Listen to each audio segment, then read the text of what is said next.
Okay, I feel like we should be able to analyze this bass line right now because, like, it happens so much. And I can't figure it out. Oh!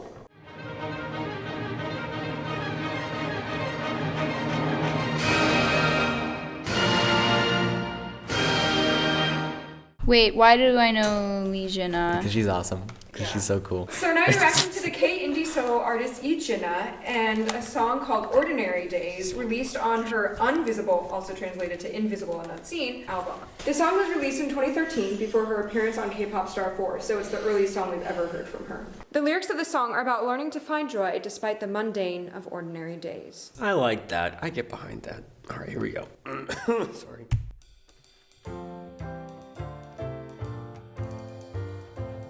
Upright bass, also acoustic instruments. I like Yes! I like the jazz kind of trope where the bass just follows the same bass notes as in the piano. It just feels so in sync and it's really nice. Yep, it's 4/4-3. Or something like that. Oh. Oh, it's 7/8. Whoa, how did the intro make me think something else? That's really weird. What happened?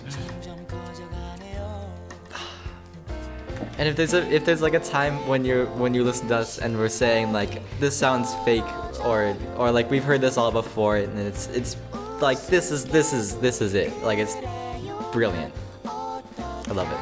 It's got a very modern jazz sound because of the or just like the way the piano player's kind of filling in moments.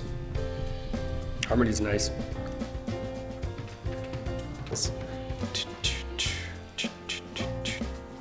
Yeah. Well, huh. Okay, I feel like we should be able to analyze this bass line right now because, like, it happens so much. And I can't figure it out. Oh! That was a big jazz chord. Yeah! Resolving to flat 2. Yeah! Oh.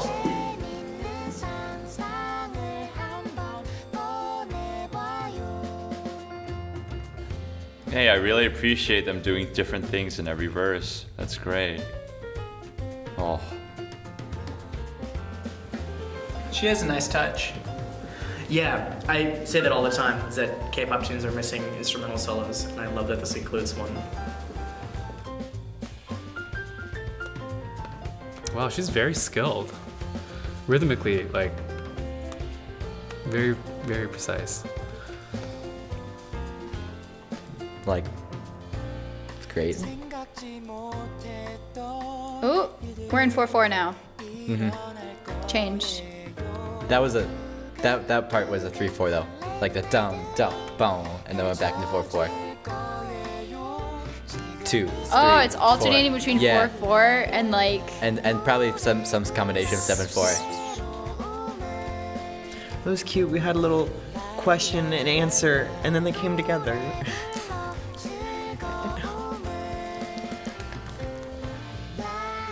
I think it's a 1-3-1 scale degree.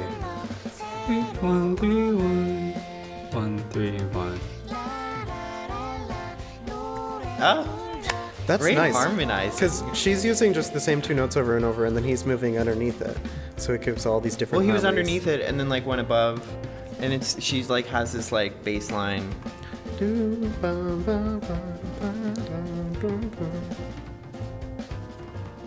That's so cool. I've never heard a drum solo like that in a pop song. No, definitely. This is excellent. Mm-hmm. And also how the drummer is clearly listening to the piano and playing off of that the rhythm that they set up since the entire beginning of the song. Like, it's very, very nice.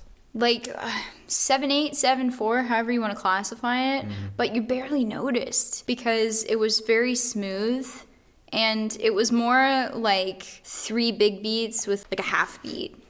Da da da da da da da da da, and they're singing like they basically sang at an alternating interval, and they did it so seamlessly with the rhythm changes that like it felt really smooth. Like it took a second to realize what meter it was in because it just felt like it was going. And then interspersing some 4/4 in there, it didn't even feel strange. Right.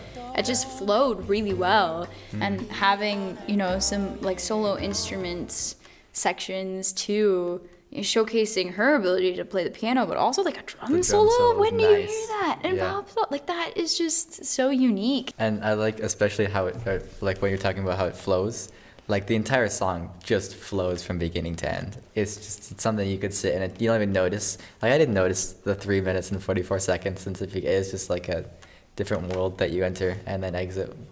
It's brilliant. I liked how tight it was in terms of the ensemble. They've really figured out how to play exactly together and give each other the space that they need.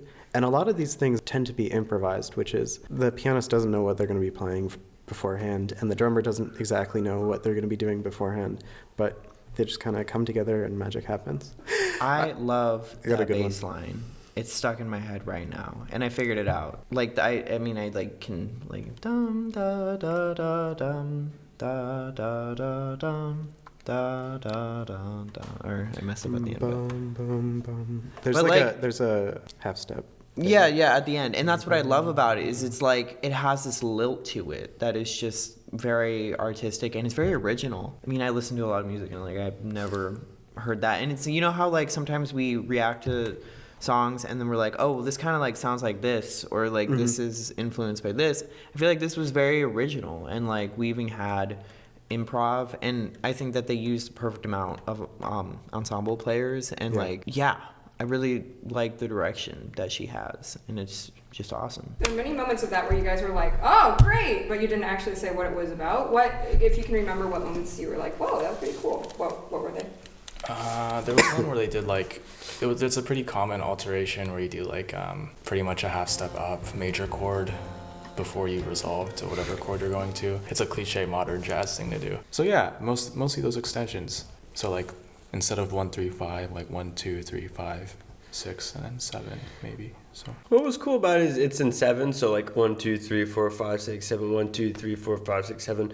But the uneducated listeners, not, and obviously don't say that in a bad way, you know, but like they're not gonna notice because you're still feeling that big beat, like the half note. So that was cool. That was kind of clever way of making it work in like a singer-songwriter format.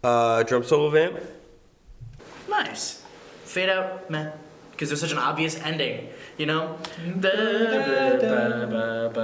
Yeah. Because it's all 2 5s, and like it would be totally appropriate to just end with 2 5 1. Yeah. And just like, but you know, fade out. And hit works too. Two thing that they did. Although you know what, it is kind of cool that like it just sort of like spirals, you know, because that's a progression that just like feels like it's always moving forward, and it's cool that it just sort of like didn't try to put like as solid a period on it, you know. I feel like I could see it either way personally. It's great to hear that she really burst into the scene with her personality. Her voice is almost more Lee Jin Ah right now, like in this song. It's a bit, you know, she's really playing to her cutesy, almost ASMR, quiet, hushed voice, and I really like it. I've always been a fan of it, and I think the male vocalist that she worked with, kind of, they complement each other very well. No, it's like when you mentioned that Lee Jin Ah sounds very Lee Jin Ah in this situation, I think having the odd meter definitely supports that a little bit more, because when you have even meter, you're forced, I wouldn't say forced, that's such a strong word.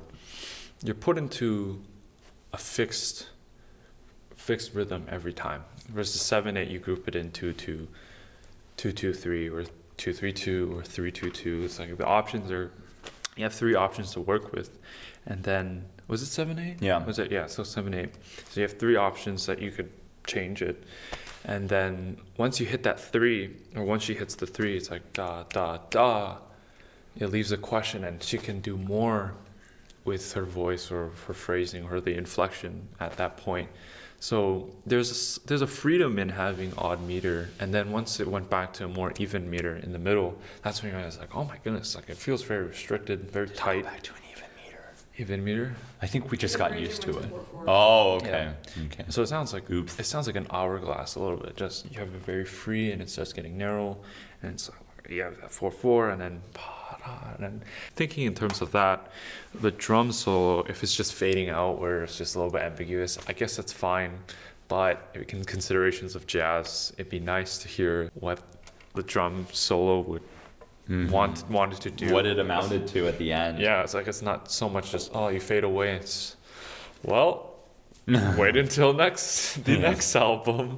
But it was very enjoyable. The two most notable aspects of this piece are, well, first, the displacement of the chords and the vocals. And it goes wah dee da da da da da da da, that kind of rhythm. And then also how the voices are almost completely like rhythmically in unison, and they harmonize in thirds. And it's mostly 1-3-1 scale degree or 3-5-3. And in some ways, I think I really enjoyed the repetition, but near the end, it became obvious that it was very much like a tonic expansion. Yeah. It fits the character very well because it's just supposed to feel very like at home, at peace kind of thing. So there have something like that's not harmonically turbulent or exploratory makes this piece sound at home and stable and steady. Yeah, her playing is very just articulate. Yeah, it's very nice. She has a great internal sense of rhythm that I wish I had. It's so hard to put it on. Choose which train has to be on.